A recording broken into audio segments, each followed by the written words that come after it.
নমস্কাৰ বন্ধু বান্ধৱীসকল, পুনৰবাৰ স্বাগতম জনাইছোঁ আমাৰ এই ইউটিউব চেনেলটোলৈ। বন্ধু বান্ধৱীসকল, যিসকলে বৰ্তমান চাকৰি বিচাৰি আছে সেইসকলৰ বাবে বহুত ভাল খবৰ, কিয়নো পুনৰ আপোনালোকৰ ৭৫,০০০ পদ মুকলি কৰিব। আৰু মুকলি ক'ত কৰিব সেইটো বিষয়ে আজিৰ এই ভিডিঅ'ত আমি আলোচনা কৰিম। যদি আপোনালোকে এতিয়াও আমাৰ চেনেলটো ছাবস্ক্ৰাইব কৰা নাই তেনেহ'লে ছাবস্ক্ৰাইব বাটনটো ক্লিক কৰি আপোনালোকে আমাৰ লগত জড়িত হৈ যাব। তেনেহ'লে পলম নকৰাকৈ আজিৰ এই ভিডিঅ'টো আমি আৰম্ভণি কৰোঁ। বন্ধু বান্ধৱীসকল, ৰাজ্যৰ চাকৰি প্ৰত্যাশীসকলৰ বাবে ভাল খবৰ বুলি এনেকৈ আপোনালোকৰ নিউজত দিছে। আৰু শিক্ষা খণ্ডত আহিব বহুতো নতুন পৰিৱৰ্তন আৰু শীঘ্ৰে আপোনালোকৰ মুকলি হ'ব ৭৫,০০০ শিক্ষক অধ্যাপকৰ পদ।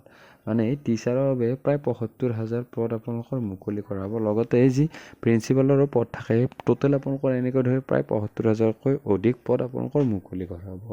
আৰু কেনেকুৱা ধৰণৰ কোৱালিফিকেশ্যন লাগিব, যেতিয়া অফিচিয়েল নটিচ আহিব তেতিয়া আপোনালোকক গোটেইখিনি কথা বিৱৰণত বুজাই দিম। তেনেহ'লে আপোনালোকে আমাৰ চেনেলৰ লগত জড়িত হৈ থাকিব। মুখ্যমন্ত্ৰী ডাঙৰীয়াই সদনত কি কৈছিল সেইটো ক্লিপো আপোনালোকক দেখাইছোঁ, আপোনালোকে ভিডিঅ'টো চাই থাকিব। যদি আপোনালোকে টিচাৰ হ'ব বিচাৰে তেনেহ'লে আপোনালোকৰ বাবে বহুত ভাল সুযোগ হ'ব এইবাৰ।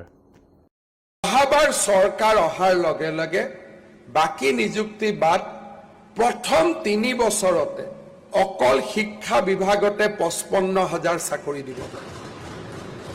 Only in education department. বাকী বিভাগৰ এছেছমেণ্ট আমি চলাই আছো। অৰ্থাৎ অসমৰ যুৱ সমাজৰ আশাৰ বন্তি গছি আমি নিৰ্বাপিত হ'বলৈ নিদিওঁ।